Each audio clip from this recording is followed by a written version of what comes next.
What's up, everybody? I'm James Duggan here with Jared Petty, Greetings. and we are going to rewind the Star Trek Beyond trailer. Beyond. Beyond. Beyond. Beyond. Beyond. Beyond. Okay, that's enough for the good Beyond. people who are listening. No, we're stopping the Beyonds. Got to stop it for a little while. We'll get back to them. Right here, headed into the bay, Montgomery Scott. At first, I thought this was kind of reminiscent of the Star Trek IV Klingon cargo bay, but if you look around, you see some alphanumerics, which leads us to believe that they are on some Federation or Federation-affiliated vessel here or facility. The problem is, if we look ahead here a little, it's pretty tore up, and we may know why. Whether or not this is the Enterprise, I'm not sure yet, but we'll see what's going on there. Not sure who that is out of focus over his shoulder in the background, but I'm not entirely sure this is the USS Enterprise. I'm also not entirely sure these are the same. This is all pulled from the same scene. There's a lot of different color going on here. Yeah, the lighting is knows? different. Yeah, it almost looks like he's sitting in the front of a shuttlecraft. That doesn't quite look like the view screen on the Enterprise, although it is pretty thick there being up, so maybe so. I'm not sure what's going on behind Sulu there. That could be an Enterprise view screen. That could be another ship. That could be a shuttlecraft. What do you think, James? I think we should move on. Beyond. Beyond. All right. Right Oh. here, Zach Quino's shoulder.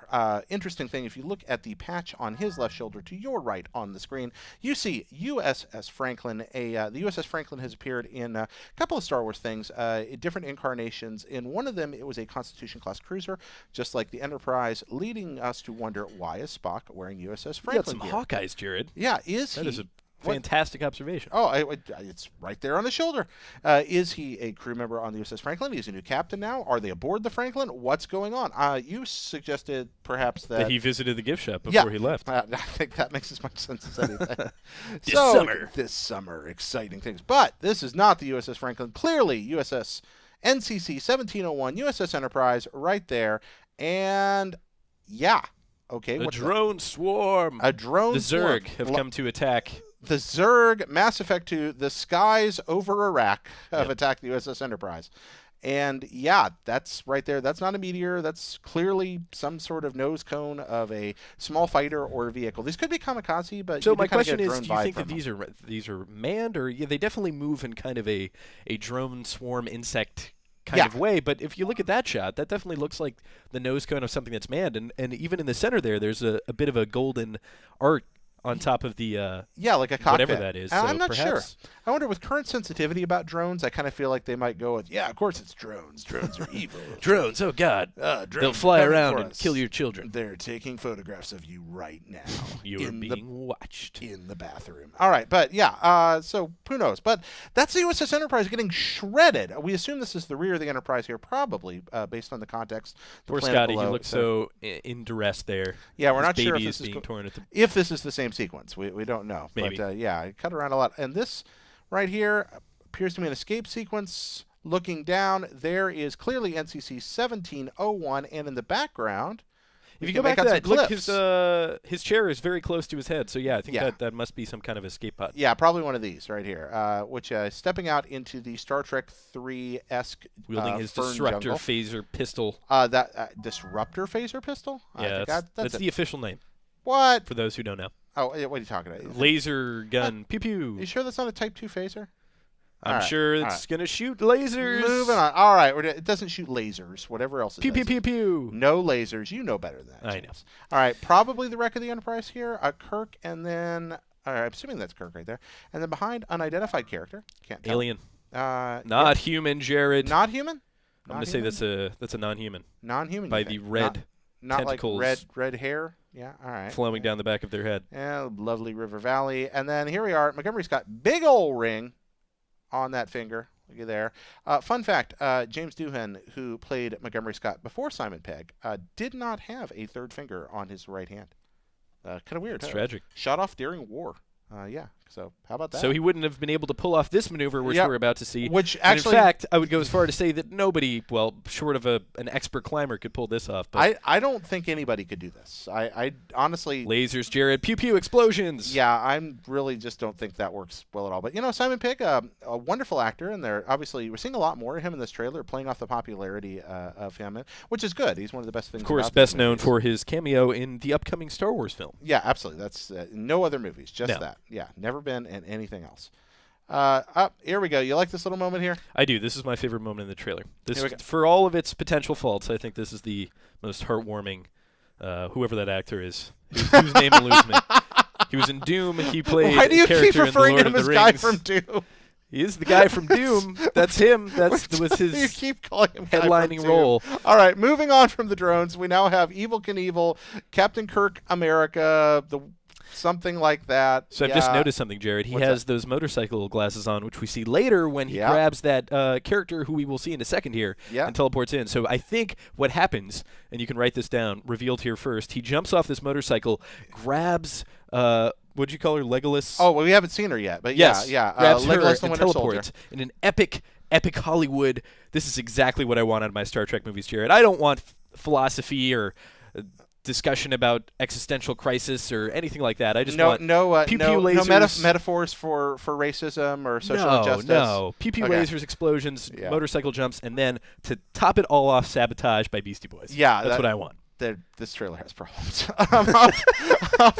Off here on the right, we see several Starfleet crew people pointing at something, perhaps another thing going on as he flies toward the space cupcakes. And here we have her now, Legolas, the Winter Soldier. The White Walker Winter Soldier. Just killing all kinds of things. And it appears in the trailer to be allied with the rest of the crew. Oh, got a little bit of Welcome to Earth. Right here. She had sweet bow staff skills, I would like to point out. Yeah, staffs are really big right now. Female science fiction characters wielding staffs. Yeah, it's big this week. So trending now. I know, trending now. Hashtag. Here, probably San Francisco, because there's a bunch of Starfleet people running around, which means this is the umpteenth time in the Star Trek movies that San Francisco Such gets a beautiful the shaft. city in real life. Why do they have to keep destroying it, Jared? Yeah, what? Really beautiful? Yes, this is one of the most beautiful places on Earth. If not visually, then certainly in its soul. Okay, it is. I mean, the bay is gorgeous. I agree, and there's a lot of soul here, and also a lot of feces on the sidewalk, but and a lot of high kicks. Yeah. There's a sweet door explosion. Yeah. So is that a Ferengi, Jared? No, that is not a Ferengi. That's a bad guy. Originally, I thought maybe that was a Ferengi. Ferengi have been bad guy in the past, but they've never really been threatening. They've always been kind of greedy. Throwing this dude across here. I'm assuming that's Kirk, but I can't tell for sure actually here. That could just be somebody getting beat up. Oh, here we are. Now we have Simon Pegg with Legolas. Who's that red person, Jared? Yeah, that could be the red person from the earlier scene.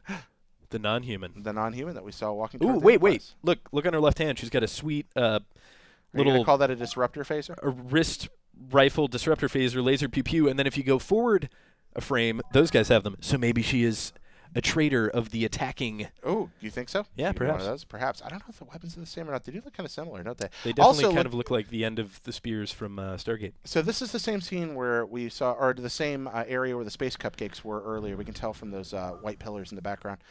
And there in line, we see Simon Pegg's little friend, kind of lined up there. And something terrible is happening here. We get this kind of sweeping camera shot, and everyone's screaming. So I'm guessing somebody's getting eviscerated or disintegrated or some Crucified. other awful thing. Terrible torture. Terrible bad stuff going on. All right, there's some more bad stuff. We're not sure what she's upset about. There seems to be a bad guy behind her as well. Yeah, I think it's one of those cases where he's making her look at something awful take place, maybe, and it's kind of another man being eviscerated. A lot of evisceration in this trailer. Yeah. Here we are. Here we have the secondary hull of what is probably the Enterprise being struck by the fighters. You don't see a lot of fighters in Star Trek normally. No. I mean, it's more of a Star Wars kind of deal. Yeah, some cultures use them, but they're not particularly common in the film and TV even continuity. an Independence Day thing. But yeah, this is, I don't know that I would necessarily call these fighters. They're more of like a swarm, I guess. Yeah. I mean, they are fighters, but there's so many of them that they're just kind of their own single amorphous entity.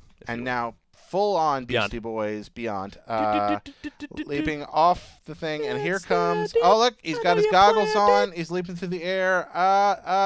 And boom! Come on, this is sabotage. Yeah, and landing here in what kind of doesn't necessarily look like the Enterprise. Yeah, it's definitely some other place. Maybe similar to that. Yeah. At least in terms of the color scheme, similar to that thing that we saw in the original. Yeah, I'm not sure. What do you think of this trailer, Jared? On the whole, I'm going to be honest here with you, Duggan. It may be, I feel like the original Star Trek remake movies 1 and 2, to a fair point, managed to balance the more substantive aspects of the show with the action that people going to see a film sometimes want. I think they did okay with that, especially the first one. The second one less well so. This trailer seems to be sending me a message that it's time for Star Trek to get awesome. And I'm not sure I'm so... It's time for laser guns and explosions and the Beastie Boys. What about you? So, I guess this trailer speaks to a larger point that I have always had an issue with the Star Trek films in general, because for the most part, with a few exceptions, they've been very much Hollywood, actioned-up, explosion-heavy versions of the source material. And the source material, to me, is philosophical. It presents a lot of interesting ethical dilemmas not every single episode, but most episodes there's something that makes you at least think for a second. And this, to me, seems to be going off the deep end of high-action, badass Hollywood action film in the Star Trek aesthetic, which is par for the course for me. So I'm not extremely disappointed. However, I am disappointed that this is the continuing trend, I suppose. Yeah, I'm not thrilled about that. They have pulled it off okay in places. First Contact, I think, manages to blend action and substance really well. But all that Picard, though, in First Contact. He's kind of like he's not even Picard. Captain Ahab Rambo. I like. He's like if Captain Picard was injected with 500 cc's of testosterone every minute. But remember, there's that Captain Picard episode where like it's Die Hard. You remember that? where yeah. He does do that every now and then. He is kind of a badass, but I don't know that whole thing. Anyway. Yeah, we'll move on from there. So rather than debate, I do want to say that I'm not necessarily opposed to the presence of sabotage in the Star Trek continuity. It's a better choice than Disturbed, a better choice than Nickelback, a better choice than Creed, a better choice than Justin Bieber. I'm sure you can think of more. Let us know in the comments. Absolutely, and if nothing else, they had Magic Carpet Ride again in First Contact. That's true. Used Rod Stewart before Enterprise. That kind of worked, but yeah, not really feeling it here. Trailers, in addition to getting us hyped for a movie, try to set a message about the tone. If this is the tone of this one, but what do the people think, Jared? We should find out. We should. The people should speak. Let us know. And Beyond.